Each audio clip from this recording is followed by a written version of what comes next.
It's pretty common knowledge now to know that Newcastle United are so heavily restricted by financial fair play due to our previous ownership, a lack of investment, and also when we were getting sponsored, the figures weren't getting put in by Mike Ashley. This has just impacted us so badly, and unfortunately what's come out today, we may have to sell one of our star players. As soon as we get some great players, we may have to sell them due to being run so badly by our previous owner. And when we say star players, there's three that come straight to mind, and there probably is only them three which will raise such a high figure: Sven Botman, Alexander Isak, and Bruno Guimaraes. We've also got other news, and pretty tragic news, that Jan Minter was involved in a bad aeroplane. I don't want to say disaster, it wasn't that bad, we'll get onto it in a second.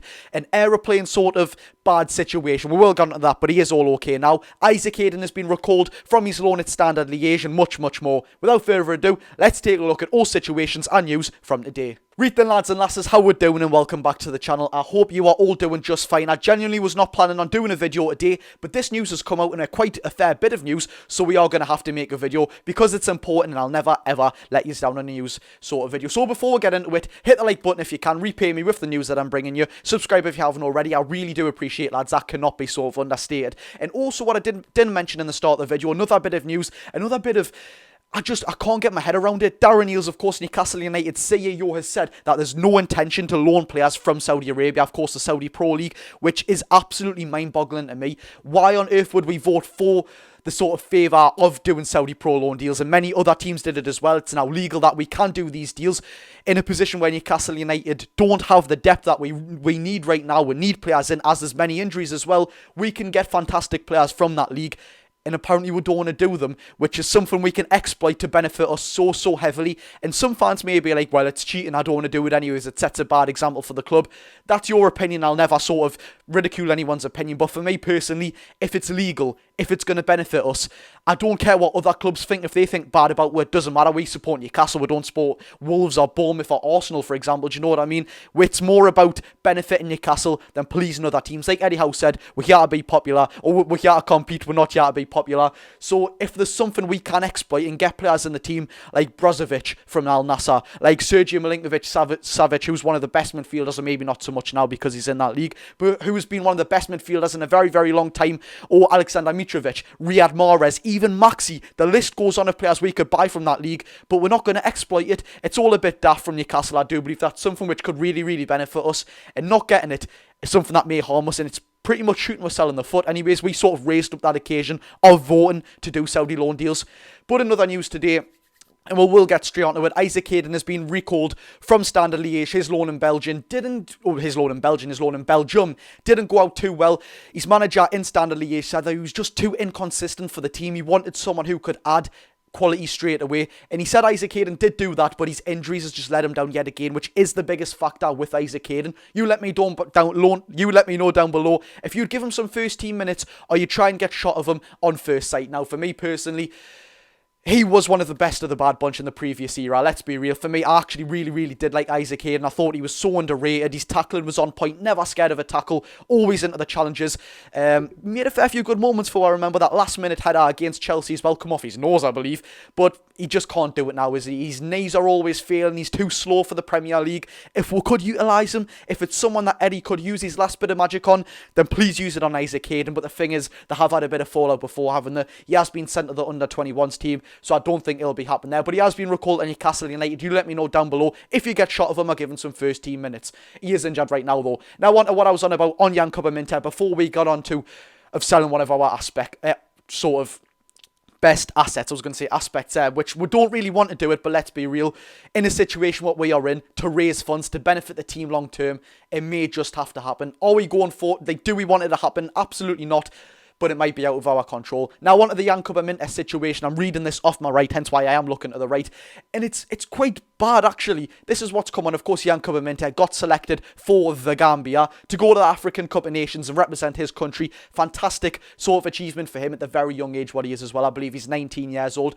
He's been great at Feyenoord on loan. He got a little injury there, but he's come back, scored a few goals in the Dutch. I think it's the Johan Cruyff Cup, which is basically our FA Cup. Scored in the Champions League, I believe it is. He may not have, but he's definitely made a fair few appearances in the Champions League, and he scored many goals and assists in the Eredivisie this season. This is what's come out. Breaking: an incident occurred during Gambia's flight to AFCON, and it's actually pretty bad. Several of the players from the Gambia, I don't think it's been Yankuba Minteh, not many of them have been named, or no players at all have been named in this situation, that a few of the Gambia players have actually fainted on board, and 2 of them, as we speak right now, are still in shock from the incident. Now, thankfully, it has been reported that every single player hasn't got any sort of life-threatening issues. The plane went straight back to Gambia and they landed safely. There was no sort of plane crash or anything like that. So all players are in, I wouldn't say perfect health, because it says some of them are still in shock, but none of them's in like life-threatening health or anything like that. Now, fingers crossed, Yankuba Minteh and the rest of the Gambia squad are in perfect health and are okay. But we are going to move on to what the sort of main purpose of the video is. Newcastle United, due to that dreaded word, financial fair play, honestly, I'm getting sick of it now. We can't do anything. It's sort of favouring the big teams at the top. Chelsea spending nearly £1 billion in the last 5 years. Man City spending more on defenders in the past 5 years than Luton Town have in their history. It's all absurd, and Newcastle United can't go and buy a player for £30 million. It's actually really getting on my nerves. But this is what's been said by Darren Eales, and this is quoted by Keith Downey. This is what I'm going to read to you now. Newcastle United, and this has also been reported, that our finances have been sort of failed today. I believe it's a full sort of turnover of £250 million from the year of 2022 to 2023 for Newcastle. A 39% boost, or a £70 million boost from last season to this season, which is absolutely fantastic. Darren Eales himself did say in the interview that he'd done with Newcastle that it's becoming easier to attract sort of sponsors. It's becoming easier with the exposure of the club playing in the Champions League, getting to the final of domestic cups, just growing as a team, getting great players' names in like Bruno Guimaraes, Sven Botman and Alexander Isak. It draws so much attention to the club, and that is a big factor of it. And of course, what actually I do like about this, with not really with financial fair play, but that sort of £250 million turnover doesn't even include the likes of Salah. It doesn't include, I haven't got my Salah shirt on, I thought I did there, but it doesn't include the Salah sponsorship deals. It doesn't include the Adidas or anything like that, and also that's what we can't use in January either. Salah and Adidas money hasn't kicked in yet. It will next season, I believe. But this is what Keith Downey has quoted from the Darren Eales interview. CEO Darren Eales warns that big names could be sold due to reinvest in financial fair play. It will benefit the club long term, and we may have to sell. First of all, look, we don't want to hear this whatsoever, and we know that we may have to do it. As harsh as it is, do we want to see any single one of them players go out the door? Absolutely not. In my 17 years of not only living life but supporting the club, they are undoubtedly, bottom line, the best 3 players I've seen put on a shirt for Newcastle United. Undoubtedly, Sven Botman, one of the best up-and-come centre-backs, not just in the Premier League, not just in Europe, but arguably in the world. His ball-playing attributes is fantastic. I'll always say this. His heading's fantastic. His defensive attributes is fantastic. He's genuinely a role model to up-and-coming centre-backs. He's an absolute brick wall, and he's a leader from the back as well. At just 23 years old, that lad's got a long career ahead of him, and a fantastic career at that. Moving into midfield, Bruno Guimaraes, this one may be out of our hands. We do know he's got a £100 million release clause, which, would he move to any sort of team in the Premier League? I don't believe so. Even with Manchester City, they've got the likes of Kevin De Bruyne, Rodri, Bernardo Silva, Mateus Nunes. Who else is there? Kovacic, Calvin Phillips, you may say, but there is a lot more players that they've got in that midfield area. I don't believe he even go to anyone in the Premier League. I know money's a big factor, but just out of pure respect, he has so much respect and passion for the club. I don't believe he'd go anywhere anyways. But if there was one sort of club to turn his head, it would be Real Madrid, wouldn't it? Barcelona may pull off the move, even due to the financial sort of struggles that they've got. They've had to sell the sort of bloody Spotify and all that. I don't know how they actually keep signing these players like Ferran Torres and even De Jong in the past couple of years. I don't know how they do it, but they just somehow do it. It would be a club like that, wouldn't it? With fantastic history, going abroad, where the weather's nice, eyes playing for such a fantastic club. They've got all this history, the great players, the great Champions League experience, biggest Champions League or most Champions League wins of all time. That would be the club to do it. But even then, that would be Real Madrid's record signing. So would he actually go anywhere for £100 million? PSG, of course, want him. That could turn his head. We know if he was going to go there, it would be for the money. It's not a very good league. It's all run by Kylian Mbappe. It's an egotistical team and league because it is run by Kylian Mbappe. It just wouldn't be a good sort of atmosphere for him to go there. He loves Newcastle. We love Bruno. Undoubtedly, yet again, I think he is I think it's fair to say he's the best player I've seen at Newcastle United. Defensive-wise, he's superb. He puts in a tackle, he gets out of it every single time. He's so nippy, he's so skillful, and going forwards as well, he's just better than any single player in that midfield area. Honestly, I can't credit him enough. He, on paper, would be the last player I'd want to see leave this team, and I think most of you can agree as well. Let me know down below, if you had to sell one of them, who would you sell? Now, we're going to get to that in a minute, but moving on to Alexander Isak, he is, yet again, one of the best players I've seen play for the team. I mean, this kid is 6 foot odd, more than 6 foot odd. You'd think he'd be one of them strikers who you just send the ball in and he heads it in, but he's not like that whatsoever. If anything, heading is probably one of the weakest terms of his game, but he has scored a header at home against Wolves last season. But everything about him I absolutely love. Like I said, six foot odd, you'd expect him to be this slow, lanky thing that you just lob into the box like a sort of Chris Wood. He's the compound opposite. You can give this ball to the lad and he'll take on 5 players, he'll put it in the back of the net. His finishing is superb, and one of the biggest things what I like about him is his coolness and his composure and his ice cold presence in front of goal. Nothing gets ahead of him. He's got such a cool head on him, and it's what I like about Alexander Isak. It's what separates the elite from the sort of normal strikers. He is miles beyond most of strikers in the world. Genuinely is. He's up there with the Haalands and the Kylian Mbappes. He's got the flair, he's got the dribbling, he's got the end product, he's got absolutely everything a striker would need. Yet again, like Sven Botman, he is a role model, like Bruno as well. But if we had to sell one, now look, if we're looking at the positions for Newcastle United, in midfield is where we are more stacked. I mean, we're talking the likes of Sandro Tonali. As you know, I'm such a big fan of Sandro Tonali. It's unfortunate what's happened to him, but I've stuck by him no matter what. Honestly, he's such a good player. I can't wait to see him come back next season. I can't describe the importance of Sandro Tonali to this team. Playing in a high pressing Eddie Howe system, playing in a high intensity system like he did at AC Milan, sitting in that pivot or even going forwards in an 8. Yous aren't ready if you don't know what's in store for Sandro Tonali. But like I said, Sandro Tonali, Joelinton, we know the importance of Joelinton in this team. Arguably one of 3 of the most important players in the team. The sort of intensity he brings, and he's such a nuisance and such a powerhouse, and he's so physical in that midfield. He's just a fantastic presence to have there. Sean Longstaff.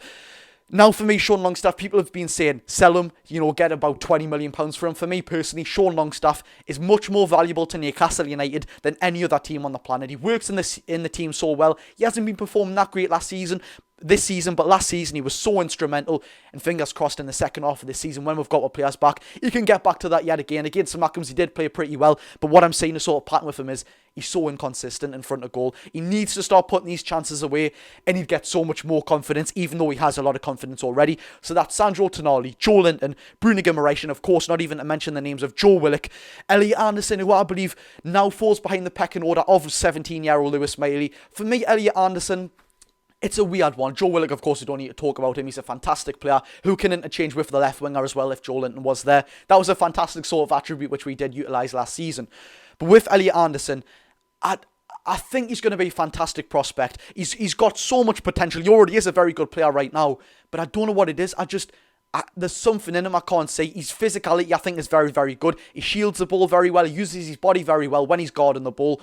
But I can't say it from, especially on the wings. I cannot say it. And I don't like speaking about this for any single player. But Elliot Anderson, for me, I don't think he can cut it, unfortunately. I genuinely don't think he can. I don't know what it is. But for me, Lewis Miley's ahead of Elliot Anderson every single day of the week now. I know Elliot Anderson, anyhow, me favourite him more because he's more older. He's got that more experience. Of course, he got promoted with Bristol Rovers. But for me personally, Lewis Miley is absolute levels ahead of him now. But finally, onto the topic. If we had to sell one, who would we sell? Alexander Isak. If we're looking at the actual positions of team, Bruno Guimaraes, we've got so many midfielders, centre-back. Botman, for me, on paper, Botman is the one I would sell most because I'd like to say he's got the least highest ceiling, but yet again, he's still got such a high ceiling. Bruno Guimaraes is arguably one of the best players in the world now. Same with Alexander Isak. He's got 13 goals this season. Just imagine if we could get that service actually to him. He's doing fantastic without it. What on earth could he do with it? But Sven Botman, on paper, is the one I would sell. Now, if you look into it completely, Bruno Guimaraes is a player in the midfield where we've got so many more options. Like I've just mentioned, there's about 5 midfielders there. Joelinton, Tonali, Longstaff, Miley and Anderson. Of course, them 3 could be improved and we will improve on them.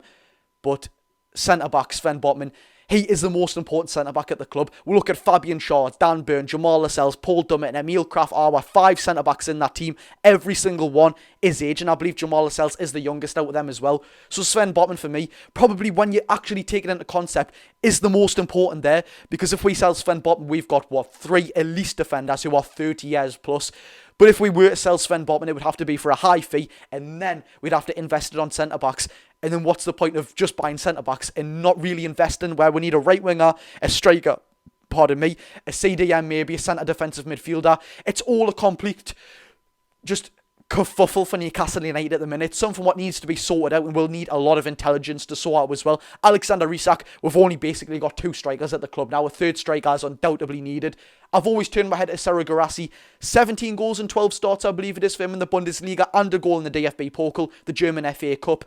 It's an absolute bargain for Newcastle. He is injured now, though, and he is also going to the African Cup of Nations, which may disrupt his sort of move to Newcastle United. But 17.5 million euros, £15 million to be exact. It's an absolute bargain. Alexander Isak, though, look, he's arguably one of the best strikers on the world now. He'd be an absolute miss for Newcastle, as would every single player. To top it off, we don't want to sell any single player, set in stone as it is. We do not want to sell anyone. But unfortunately, because of the previous ownership, not putting enough funds in when we did need it through sponsorships, it may come bite us. I don't want to really swear here, so sort of turn it down if you don't want to hear it.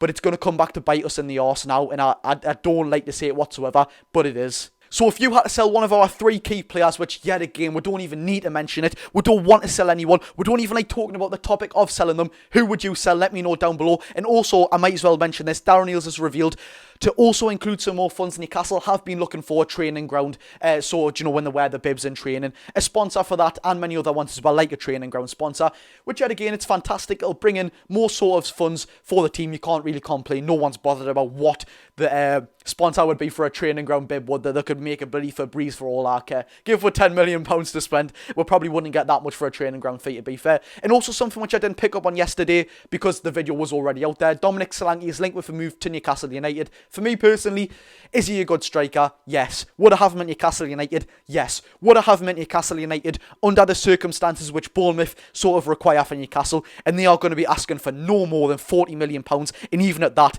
they wouldn't let him go for £40 million. 12 goals, I believe it is, this season for Solanke. Correct me if I'm wrong. I do believe I'm actually wrong there. Maybe 12 goals in 19 games or 13 goals in 19 games. One of the two. You let me know down below if I am wrong. But they are going to be wanting more than £50 million to be exact. Let's just say. I've seen some people say they want £70 million. Absolutely not. He's a typical Eddie Howe signing. I would love to have him here. But yet again, under the circumstances, with financial fair play, it's not really what we need right now. I think for me, a complete priority is right wing. And then we need a young centre-back, a young goalkeeper, and definitely another striker. Thank you very much for watching. I've been Geordie Josh. You let me know if you had to sell one of our fantastic 3 assets, although we do not want to. Who would you sell? Thank you very much for watching. I've been Geordie Josh. Stick around for more Newcastle United news, as always, every single day. Go and enjoy your day, people.